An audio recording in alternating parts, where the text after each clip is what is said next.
Happy Free Book Friday, friends. I'm giving you a hint about what story I'm going to read, and you can thank my daughter Erin, who had crazy hats in the house when she was in high school. Okay, the story is Corduroy. And guess who else we have? We have our friend Corduroy, who's going to help us read this story. Can you see him? Say hi, Class A, hi, Class B, hello, Pre-K, C, and kindergartners. High five. All right, let's get to our story, Corduroy. Do you remember this? Corduroy by Don Freeman. Corduroy is a bear who once lived in the toy department of a big store. Day after day, he waited with all the other animals and dolls for somebody to come along and take him home.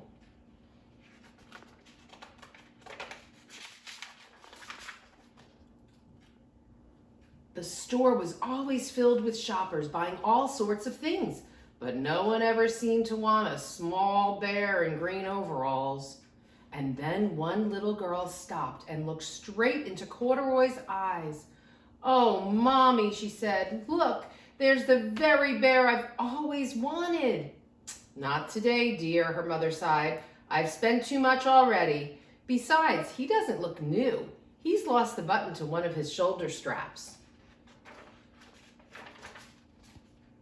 Corduroy watched them sadly as they walked away.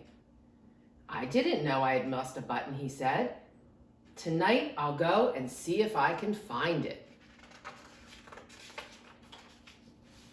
Late that evening, when all the shoppers had gone and the doors were shut and locked, Corduroy climbed carefully down from his shelf and began searching everywhere on the floor for his lost button.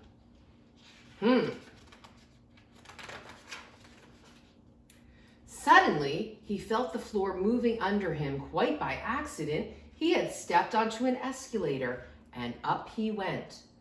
Could this be a mountain, he wondered? I think I've always wanted to climb a mountain.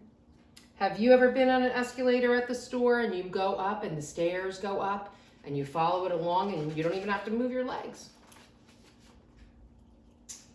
He stepped off the escalator as it reached the next floor, and there before his eyes was the most amazing sight. Tables and chairs, lamps and sofas, and rows of beds.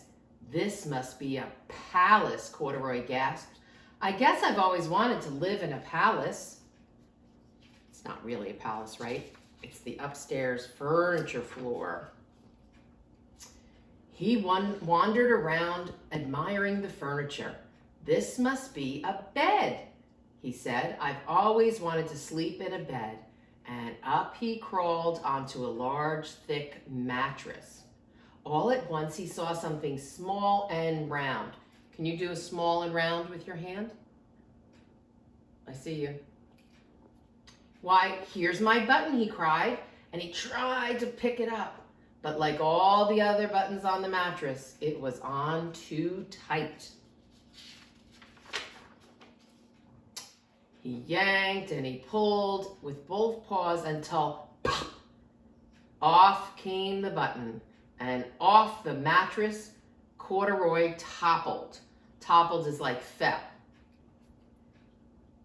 Bang into a tall floor lamp, and it fell with a crash.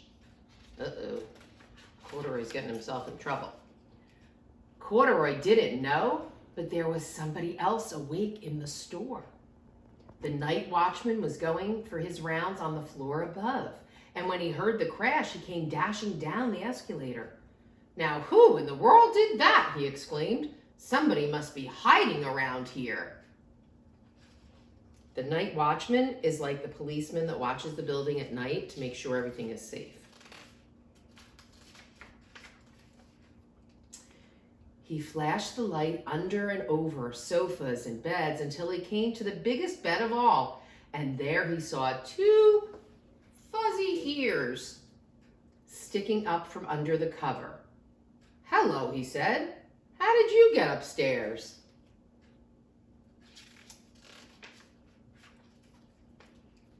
The watchman tucked Corduroy under his arm, carried him down the escalator, and set him on the shelf in the toy department with all the other animals and dolls.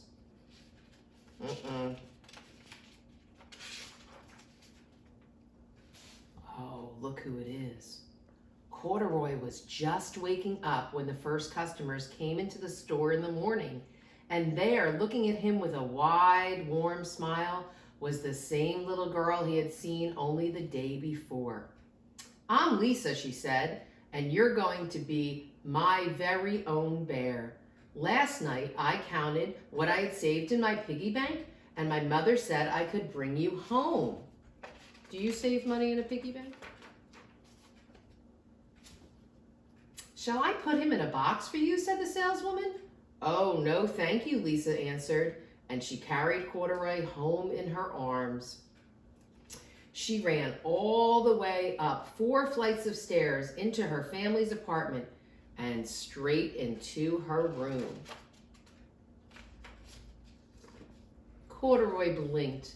There was a chair and a chest of drawers, and alongside a girl-sized bed stood a little bed just the right size for him. The room was very small, nothing like an enormous palace in the department store.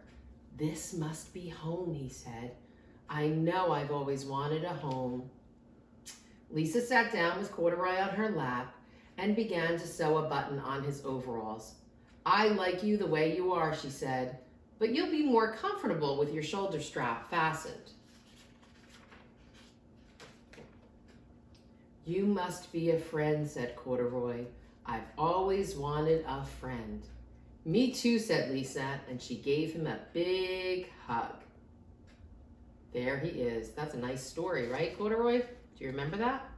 So I looked on a website that if your parents want to see different activities about Corduroy, little printable things that you can color, here's the website, www.corduroybook.com, and it has free printable activities for you to do about Corduroy the story. So I hope you are all well. We still miss you very much, but we will see you soon.